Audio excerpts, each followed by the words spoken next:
Back in 1944, there was a man named Frank Lesser who wrote a song that's still very popular to this day. It's played every year around this time of the year. It's the only time you ever hear it.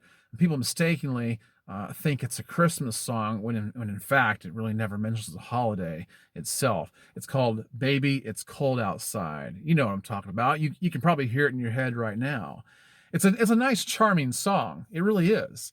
But it really only has to do with a young couple who are absolutely smitten with each other, and they're presented with a problem. The sparks are flying, they're gathering closer to each other, but the conditions are extreme, and the temperatures are very frigid. And besides that, people might be watching.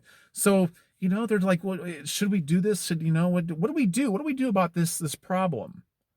This song was actually made popular in 1949 when it was featured in a film called Neptune's Daughter. This movie starred Red Skelton, Esther Williams, and a young man named Ricardo Montalban. You know the guy who played Mr. Rourke in Fantasy Island?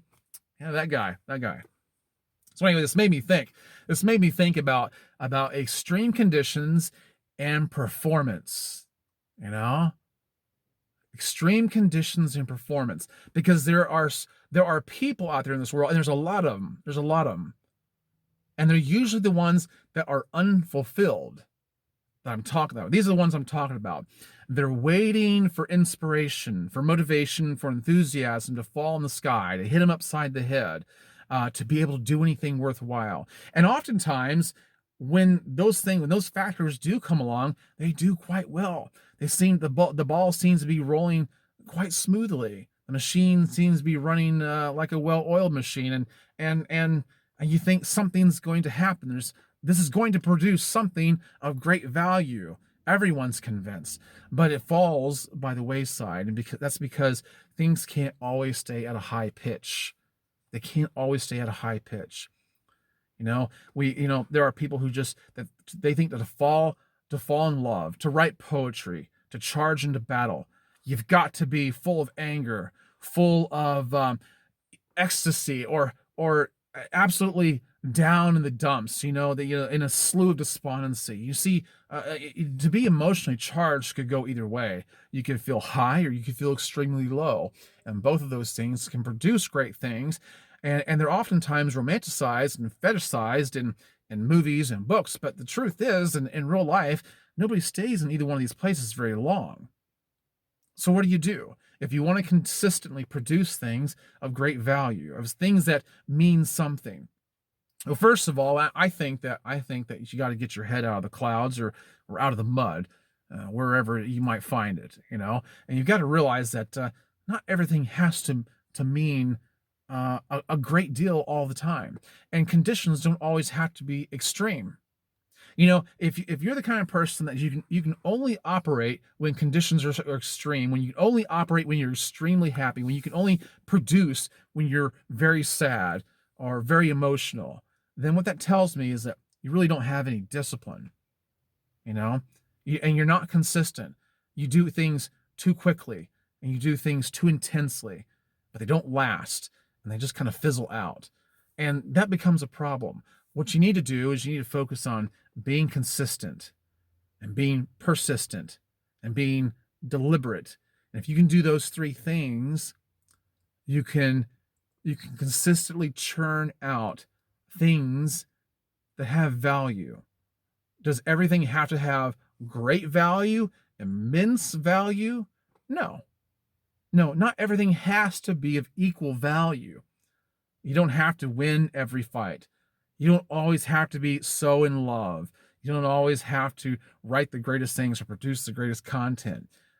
All they can mean something, but you don't have to be in extreme states. You don't want to live in a place of extreme state all the time anyway, because no one can really operate there as it is. Everybody fizzles out, and you got to give yourself a chance to embrace what I would call the slow burn. That's when you do things persistently, consistently, and deliberately. It's a matter of just doing what you know uh, will produce something if you keep at it long enough, and maintaining a pace at which you can function. And see, that's the problem with relying upon an extreme state of either being too low or being too high to get things done, is that you can't consistently pace yourself.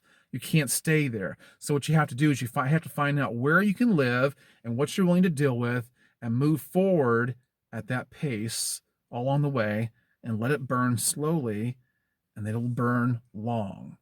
And then along the way, you will produce good things. You'll write good work. You'll write good music. You'll fight the good fight. You'll love a long time. You see what I'm saying? And I think that's where you need to learn to live. And if you continue to operate at this level or this level, if that's what you rely upon, every once in a while you might eke out something, but you won't do it very often. And you won't be remembered.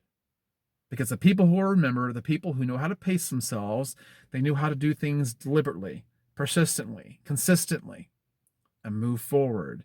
And I hope that in the coming year, you can really focus on that and make that your goal. Just think about that.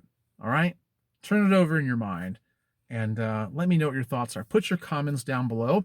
If you've liked this video, please give it a thumbs up. Share it with somebody who needs to hear it.